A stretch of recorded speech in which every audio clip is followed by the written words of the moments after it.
ایک ایسے نبی جو 100 برس تک مردہ رہے پھر زندہ ہو گئے۔ اللہ نے ایسا کیوں کیا؟ 100 سالوں بعد جب وہ موت کی نیند سے اٹھے تو انہوں نے کیا دیکھا؟ ایک ایسا معجزہ جو اہل ایمان کے لیے عبرت سے بھرا ہوا ہے۔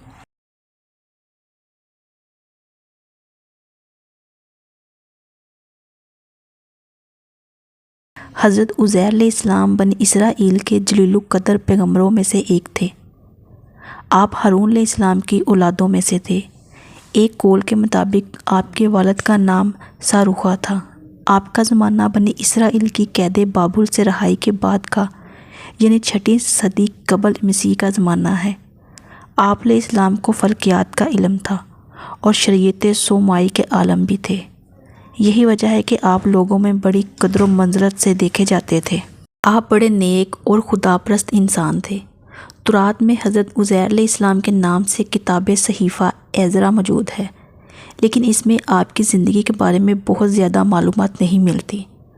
البتہ یہ پتہ چلتا ہے کہ 858 قبل مسیح میں جب ایران کے بادشاہ ارطغرل اول نے یہودیوں قیدیوں کو رہا کیا تو حضرت عزیر ان آزاد قیدیوں کے سربراہ کی حیثیت سے یروشلم آئے۔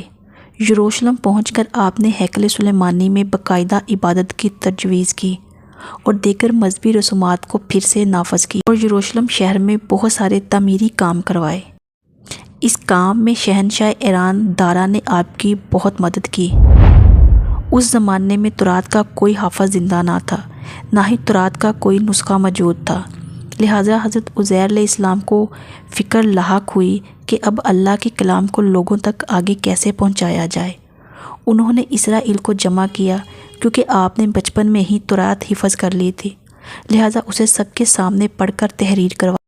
ان کا واقعہ ہے کہ حضرت عزیر علیہ السلام اپنی زمین کی طرف نکلے۔ واپسی میں ایک ویران عمارت میں ٹھہر گئے۔ کیونکہ گرمی سخت تھی، آپ اپنے گدھے سے اتر کر عمارت میں داخل ہوئے۔ آپ کے ساتھ کھانے کے 2 ٹوکرے تھے، ایک ٹوکرے میں انجیر، دوسرے ٹوکرے میں انگور تھے۔ آپ نے اپنے ساتھ موجودہ پیالہ نکالا اور اس میں انگور نچوڑے، پھر خشک روٹی نکالی اور اسے مشروب میں ڈال دیا تاکہ کچھ نرم اور میٹھی ہو جائے تو کھا لیں۔ پھر آپ تھوڑی دیر کے لیے لیٹ گئے۔ نظریں عمارت کی ویران چھت کی طرف اٹھی تو دیکھا یہ عمارت اپنے عرش پر کھڑی ہے اور اس کے رہنے والے مر کھپ گئے ہیں، جن کی بوسیدہ ہڈیاں بکھری پڑی ہیں۔ آپ علیہ السلام کی زبان سے بے ساختہ نکلا، اللہ کیسے ان کو موت کے بعد زندہ فرمائے گا؟ آپ کو یہ شک نہیں تھا کہ اللہ ان کو زندہ نہ فرمائے گا، بلکہ اس کی تاریخ اور کیفیت پر تعجب کرتے ہوئے فرمایا تھا۔ پھر اللہ تعالیٰ نے حضرت جبرائیل علیہ السلام کو ان کے پاس بھیجا۔ انہوں نے حضرت عزیر کی روح قبض کر لی اور پھر 100 سال تک اللہ نے ان کو یوں ہی موت کی نیند سلائے رکھا۔ اس دوران بنی اسرائیل میں بہت سارے واقعات، حادثات رونما ہوئے اور بیت المقدس پھر آباد ہو کر پر رونق شہر بن گیا۔ پھر اللہ تعالیٰ نے آپ علیہ السلام میں روح پھونک دی۔ آپ زندہ ہو کر بیٹھ گئے تو فرشتوں نے پوچھا، آپ یہاں کتنی مدت سے رہے ہیں؟ جواب دیا، 1 دن یا 1 دن کا کچھ حصہ۔ دراصل آپ دن کے شروع میں آرام فرمائے ہوئے تھے اور اس وقت غروب آفتاب کا وقت تھا۔ فرشتے نے کہا، نہیں، بلکہ آپ 100 برس تک اسی حالت میں رہے ہیں۔ آپ اپنے کھانے پانی کو دیکھے جو بدلا تک نہیں۔ جب حضرت عزیر نے اپنے کھانے کی طرف نظر ڈالی تو انگور کا شیرہ، خشک روٹی اپنی اسی حالت میں تھی۔ پھر آپ کے دل میں بتائی گئی مدت کے بارے میں انکار کا خیال پیدا ہوا تو فرشتے نے کہا، آپ میری بتائی ہوئی مدت کو غلط سمجھ رہے ہیں، تو پھر ذرا اپنے گدھے کی طرف تو دیکھیے۔ جب حضرت عزیر نے گدھے کی طرف دیکھا تو حیران رہ گئے، کیونکہ اس کی ہڈیاں گل سڑ کر بوسیدہ ہو چکی تھی۔ فرشتے نے ہڈیوں کو حکم دیا تو ہڈیاں ہر طرف سے اکٹھی ہو کر ایک جگہ جمع ہو گئی، پھر جوڑ کر ڈھانچہ بن گیا۔ حضرت عزیر حیران ہو کر اللہ کی قدرت کا نظارہ دیکھ رہے تھے۔ پھر اس ڈھانچے پر رگیں چڑھی، پٹھے بنے، گوشت چڑھا اور پھر ان پر کھال اور بال آ گئے۔ پھر فرشتے نے اس پر پھونک ماری تو گدھا آسمان کی طرف اپنا سر اور کان اٹھائے آوازیں لگاتا ہوا کھڑا ہو گیا۔ جب حضرت عزیر نے قدرت الہی کی یہ نشانیاں دیکھی تو بول اٹھے کہ میں یقین کرتا ہوں کہ اللہ ہر چیز پر قادر ہے۔ حضرت عزیر علیہ السلام اپنے گدھے پر سوار ہو کر اپنے محلے میں تشریف لائے تو لوگوں نے آپ کو نہیں پہچانا۔ آپ اپنا گھر بھی بھول چکے تھے۔ ڈھونڈتے ڈھونڈتے اپنے گھر پہنچے تو وہاں ایک نابینا اور اپاہج بڑھیا کو پایا جس کی عمر تقریباً 120 سال تھی۔ وہ وہاں کے رہائشیوں کی والدہ تھی۔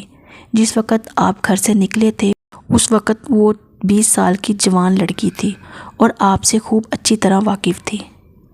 حضرت عزیر نے اس بڑھیا سے پوچھا کہ یہ عزیر کا گھر ہے تو بڑھیا حیران ہو کر کہا کہ جی ہاں۔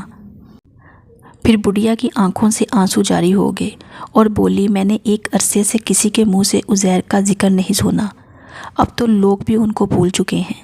اس پر حضرت عزیر نے فرمایا میں ہی عزیر ہوں۔ اللہ نے مجھے 100 سال تک کے لیے موت کی نیند سلا دیا تھا اور مجھے اب اٹھایا ہے۔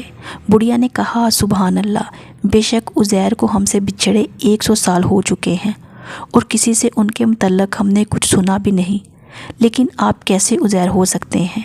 عزیر تو بہت فن والے تھے۔ وہ جس مریض یا مصیبت زدہ کے لیے دعا کرتے وہ فوراً ٹھیک ہو جاتا تھا، لہٰذا آپ دعا کریں کہ اللہ مجھے آنکھیں لوٹا دے تو میں آپ کو دیکھ کر بتاؤں گی کہ آپ عزیر ہیں یا نہیں۔ حضرت عزیر نے دعا کی اور اپنے دستے مبارک کو ان کی آنکھوں پر پھیرا تو ان کی آنکھوں کی روشنی بحال ہو گئی۔ بڑھیا نے آپ کو دیکھا تو پکار اٹھی میں گواہی دیتی ہوں کہ آپ ہی عزیر ہیں۔ پھر وہ بڑھیا ان کو لے کر بنی اسرائیل کے محلے میں ان کے عزیزوں کے گھر پہنچی۔ وہاں حضرت عزیر کا ایک بیٹا بھی موجود تھا جس کی عمر 118 سال تھی، جبکہ ان کے پوتے بھی قبیلے کے بڑے بزرگ اور سردار تھے۔ بڑھیا نے ان سب کو آواز دی اور بولی کہ یہ عزیر ہیں، اللہ نے ان کو 100 سال کے لیے موت کی نیند سلا دیا تھا، یہ اب اللہ کے حکم سے اٹھے ہیں اور تم سے ملنے آئے ہیں۔ لوگوں نے پہلے تو یقین نہیں کیا، لیکن جب اس نے اپنی بینائی آنے اور ہاتھ پاؤں ٹھیک ہونے کے بارے میں بتایا تو سب حیران رہ گئے۔ ان کے بیٹے نے کہا میرے والد کے دونوں شانوں کے درمیان ایک سیاہ نشان تھا۔ آپ نے اپنے شانوں کو کھولا تو وہ نشان موجود تھا۔ پھر بنی اسرائیل نے کہا ہمارے اندر کوئی تورات کا حافظ نہیں تھا سوائے حضرت عزیر کے۔ بخت نصر نے تورات کے سارے نسخے جلا دیے تھے، لہٰذا آپ ہمارے لیے تورات کو لکھ کر دکھائیے۔ حضرت عزیر کی والد نے بخت نصر کے دنوں میں تورات کے ایک اصل نسخے کو دفن کر دیا تھا اور آپ کے علاوہ کسی کو اس جگہ کا علم نہیں تھا۔ چنانچہ حضرت عزیر ان کو لے کر اس جگہ پہنچے اور گڈھا کھود کر تورات نکالی جس کے اوراق بہت پوشیدہ ہو چکے تھے اور لکھائی بھی مٹ چکی تھی۔ آپ علیہ السلام سب کو لے کر ایک درخت کے سائے میں تشریف فرمائے ہوئے۔ اتنے میں اللہ کے حکم سے آسمان سے 2 شعلے اترے اور آپ کے سینہ مبارک میں داخل ہو گئے اور آپ کو پوری تورات خوب یاد آ گئی۔ آپ نے نئے سرے سے تورات لکھ کر بنی اسرائیل کے حوالے کر دی۔ بنی اسرائیل نے یہ معجزہ دیکھ کر کہا بے شک موسیٰ بھی اتنی طاقت نہیں رکھتے تھے کہ بغیر کتاب کے پوری تورات سنا سکیں اور پیش کر سکیں، جبکہ عزیر ہمارے پاس پوری تورات بغیر لکھے اور بغیر کسی کتاب کے لے آئے ہیں۔ وقت کے ساتھ ساتھ بنی اسرائیل کی حضرت عزیر سے محبت و عقیدت غلو اور گمراہی میں بدل گئی، یہاں تک کہ بنی اسرائیل نے حضرت عزیر علیہ السلام کو اللہ کا بیٹا کہنا شروع کر دیا، جس کی نفی اللہ نے قرآن پاک میں یوں کی ہے۔ اور یہود کہتے ہیں کہ عزیر اللہ کے بیٹے ہیں اور عیسائی کہتے ہیں کہ مسیح اللہ کے بیٹے ہیں۔ یہ ان کے منہ کی باتیں ہیں۔ پہلے کافر بھی اس طرح کی باتیں کیا کرتے تھے۔ اللہ انہیں ہلاک کرے، یہ کہاں بھٹکتے پھرتے ہیں۔